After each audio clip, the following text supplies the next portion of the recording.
ជំរាបសួរបាទជួបជាមួយខ្ញុំបាទភ័ក្រព្រះបុត្រនៅហាងងារក្របី999នៅថ្ងៃទី31ខែ1ឆ្នាំ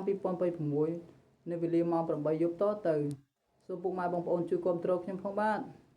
អូនថាអងចិត្តនៅក្បែរបង